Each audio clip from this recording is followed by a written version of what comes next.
সকলোৰে মৰমৰ মীনা বাইদেউ আৰু শ্ৰদ্ধাৰ শ্যাম দা মৰমৰো আৰু লগতে মানৱ ছাৰ আছে, লক্ষী মেম আছে আৰু সূৰ্যদা আছে। গতিকে সকলোকে আৰু লগতে তোমালোক আজি আমাৰ বিশেষ আকৰ্ষণ চতুৰ্থ ষাণ্মাসিকৰ ছাত্ৰ ছাত্ৰীসকল, শিক্ষাৰ্থীসকল আৰু সকলো মৰমৰ আন শিক্ষাৰ্থীসকল। আজি কি ক'ম, কথা ভাষা বুলি তেনেকৈ আচলতে দুবছৰ এটা সময়, সুদীৰ্ঘ সময় আমি একেলগে পাৰ কৰিলোঁ আৰু মোৰ সকলোৰে মৰমৰ, তেওঁলোকৰো মই মৰমৰ।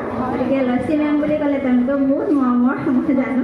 গতিকে ফোন কৰি তেনেকৈ খবৰ লৈ থাকে আৰু সেইধৰণে কি ক'ম আৰু দুটা বছৰ আমি পাৰ কৰিলোঁ। এইটোৱে বিচাৰোঁ, বিদায় শব্দটোতো দুখৰ, তথাপি আমাৰ এয়া বিদায় নহয়, আমি সমাজৰ বাবে তেওঁলোক আগুৱাই যোৱাৰ এটা সোণালী সময়।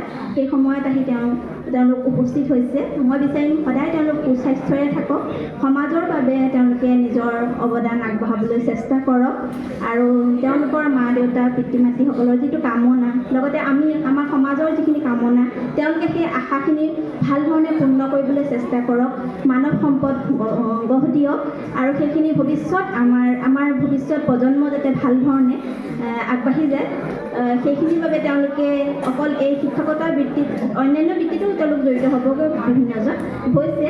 সেইধৰণে তেওঁলোকেও যাতে সেইধৰণে যি পায়, যি ধৰণে হয়, সেইধৰণে তেওঁলোকে তেওঁলোকৰ সেই অৱদানখিনি, সেই সমাজৰ বাবে যিখিনি আমাৰ কাম, আমাৰ যিখিনি কৰ্ম, সেইখিনি তেওঁলোকে সময়ানুৱৰ্তিতা, নিয়মানুৱৰ্তিতা মানি চলি ভাল ধৰণে কৰিবলৈ চেষ্টা কৰিব। সেইখিনি মই আশা কৰোঁ আৰু মই যিখিনি পাইছোঁ তেওঁলোকে বহুত কষ্টৰে সেইখিনি কাম, এইখিনি সময় পাৰ কৰি গ'ল, খুব সুন্দৰকৈ পাৰ কৰে। তেওঁলোক খুব